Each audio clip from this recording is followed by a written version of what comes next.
MULATSCHAG. Hey, what's up, everybody? You got John Connor from Dog Eat Dog, and you're viewing me on MULATSCHAG, the only TV you need. Dog Eat Dog says so, baby. MULATSCHAG!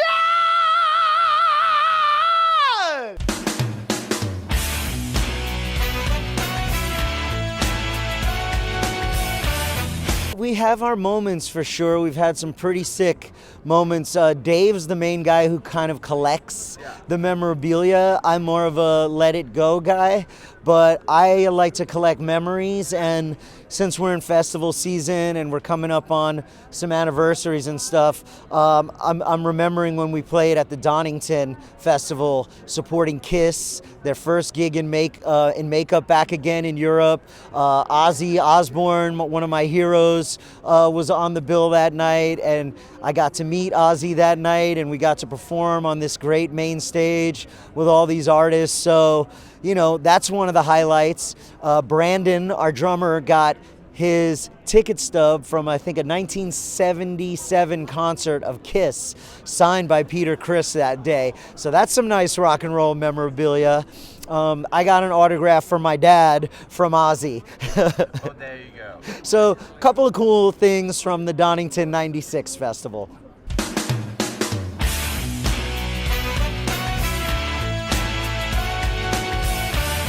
We found a way to take the business and make it fun again.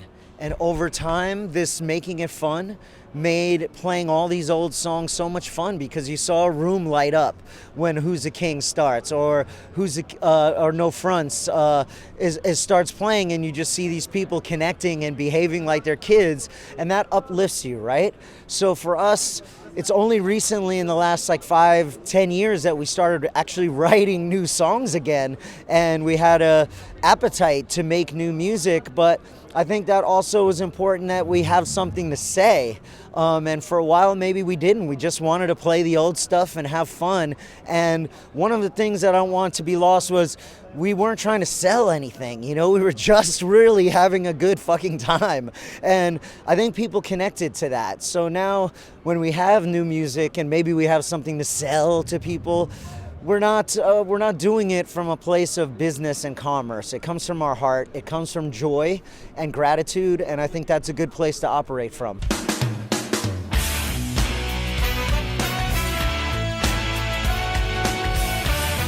There was no email, there was no internet, you know. I think my first computer was in the late 90s, but you know, that was when I moved to DC, so 98 or 99 was my first home computer or something, iMac.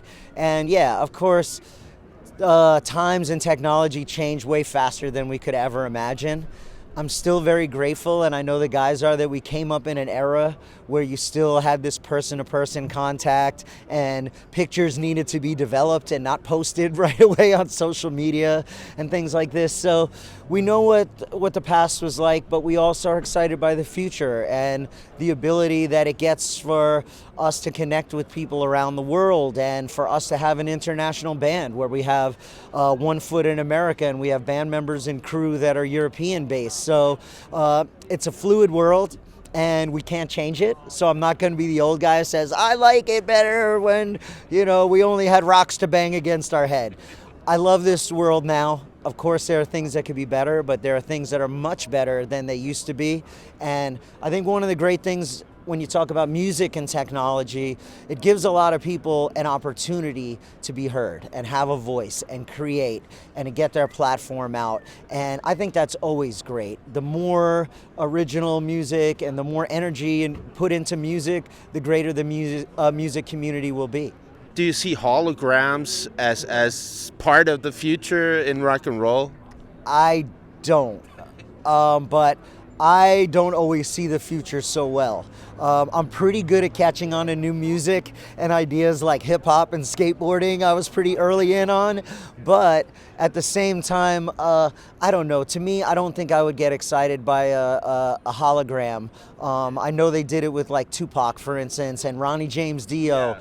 I never saw it live, so I can't really comment because I never had that experience, but it's almost like the live streaming and things like that, you know? You can get close to the real deal, but unless like the spit is flying and the sweat is dripping. It's maybe not as authentic as face-to-face, human-to-human, and I think that's the strongest connection possible. But anybody that can bring energy and a vibe to people, I think is doing a cool thing.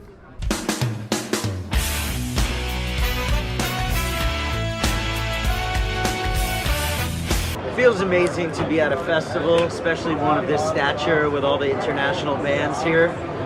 Fortunately, we have been able to do shows in the last couple of years. We did shows in Europe and some in America, so we've been one of the fortunate bands, but of course it feels great to be back in some way at a normal festival with normal production and everything. It's wonderful.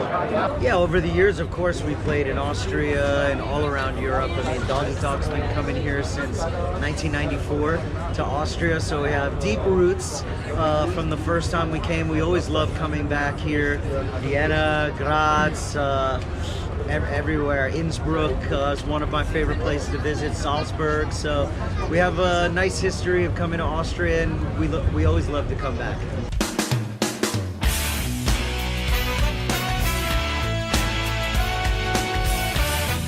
Yeah, it's pretty interesting when you have old fans that are bringing their kids that are now probably almost old enough to have kids themselves.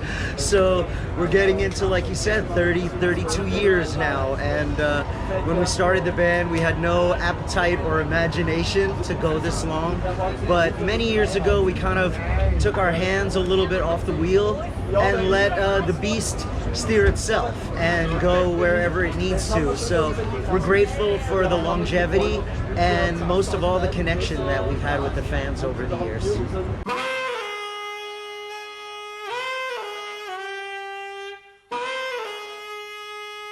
Isn't it funny that a saxophone is an iconic rock and roll intro? That alone makes us proud and happy.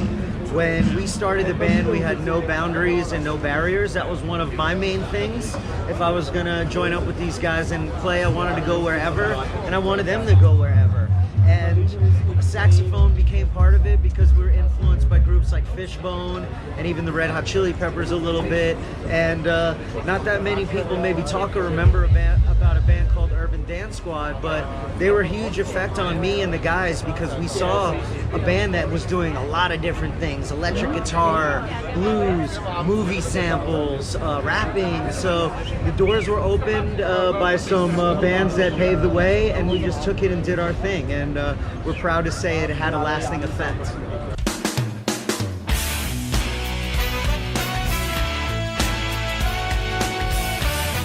We're writing and recording a new album, and I won't lie, you know, the subject of people's attention and the editing of songs is a topic. Not every song, not every idea, but it's come up before. And yeah, it's just a different world. Like when you think about it, the last international record that we released was 1999. Doggy Dog, you know, we were a band that had many different ups and downs, right? We had started in the kind of hardcore scene, got exposed to the world on a Biohazard tour in 1994, and put out our debut record and kind of skyrocketed onto MTV in 1 year. We never expected that. We never could even dream or imagine that would occur, but it did, right? So we've navigated the waters of pretty big stardom to, you know, who are these guys? Who are these old guys? You know, so we kind of fit in everywhere and nowhere, and that's how we like it. I'm a little bit concerned returning from COVID and seeing some of the issues that bands are having. You know, we can't find buses, we can't find vans, we can't find crew. Some of the businesses that used to support us and we supported them are gone. So what's to make of it now? I know that kids of every generation have to find their own music, but a lot of them are finding DJs and not live music acts like bands. Things go up and down like we talked about, but I don't see why this can't live on.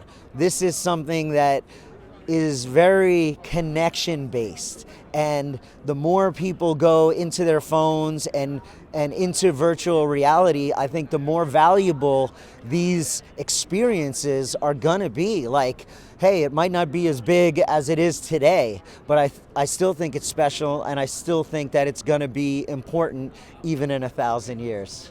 MULATSCHAG!